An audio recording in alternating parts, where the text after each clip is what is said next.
ওয়াত্তিনি ওয়াজ্জাইতুন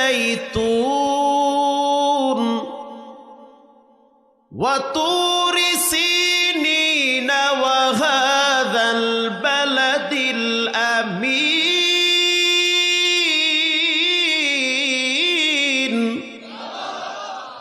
আল্লাহ রাব্বুল আলামিন বলেন, তিন ফলের কসম। তিন একটা ফলের নাম, ব্যবহার করলে ক্যান্সার রোগও চলে যাবে, থাকবে না। জাইতুন একটা ফলের নাম, ওখান থেকে তেল তৈরি হয়। জাইতুনের তেল বড় দামি তেল। আল্লাহর রসুল জাইতুনের তেল ব্যবহার করত। সুবহানাল্লাহ। এই দুইটা ফল অনেক দামি ফল। এই দুইটা ফলের ব্যাপারে রব্বুল আলামিন শপথ করেছেন, জিনিস যত দামি হয় আল্লাহর কাছে সেটার মূল্য তত বেড়ে যায়। আল্লাহ যেই জিনিসের ব্যাপারে শপথ করে বুঝতে হবে সেটা কোনো নরমাল জিনিস হতে পারে না। এই দুইটা ফল খুব দামি ফল। এরপরে আল্লাহ তাআলা বলেন, ওয়া তুরি সিনিনা ওয়া হাযাল বালাদিল আমিন।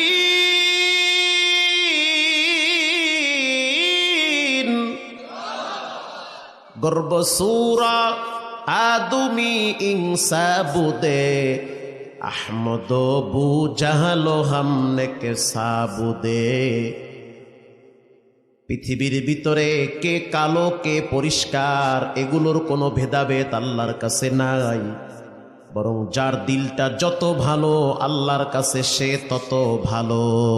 সুবহানাল্লাহ, সে তত ভালো। আল্লাহ তাআলা বলেন, তুর পাহাড়ের কসম। তুর একটা পাহাড়ের নাম, সিনাই তুর। যেই পাহাড়ে দাঁড়াইয়া একজন নবী বিনা পর্দায় কথা বলেছেন তিনি হলো পয়গম্বর মুসা আলাইহিস সালাম। আল্লাহর সাথে কথা বলতে বলতে একটা ভাব তৈরি হয়ে গেছে।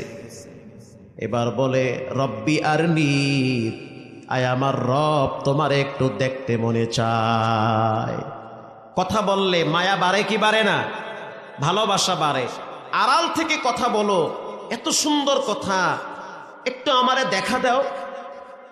আল্লাহ রাব্বুল আলামিন বলেন, লাং তারানি, মুসা তোমার চর্ম চোখ দিয়ে আমি আল্লাহরে দেখতে পারবা না। মুসা নবী কি ঠান্ডা নবী না গরম নবী? নরমাল গরম না বেশি গরম? বেশি গরম। মুসা আলাইহিস সালাম বললেন, যা আমি দেখবই দেখব।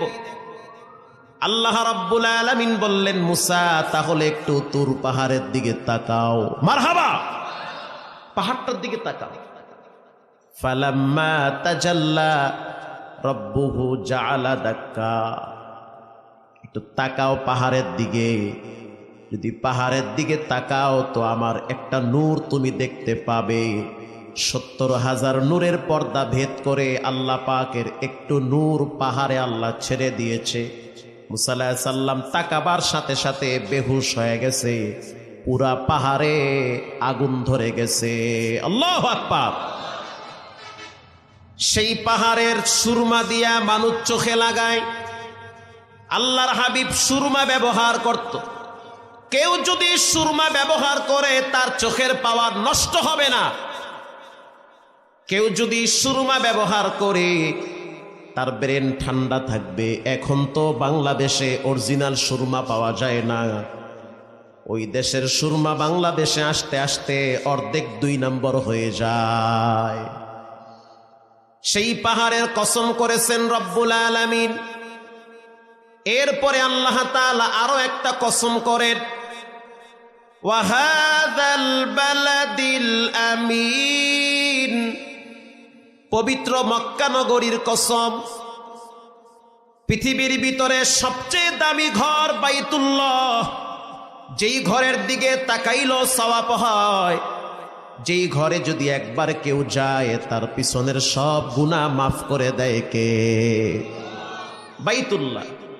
আল্লাহ কোরআনে বাইতুল্লাহর ব্যাপারে বলেন, ইন্না আউওয়ালা বাইতিন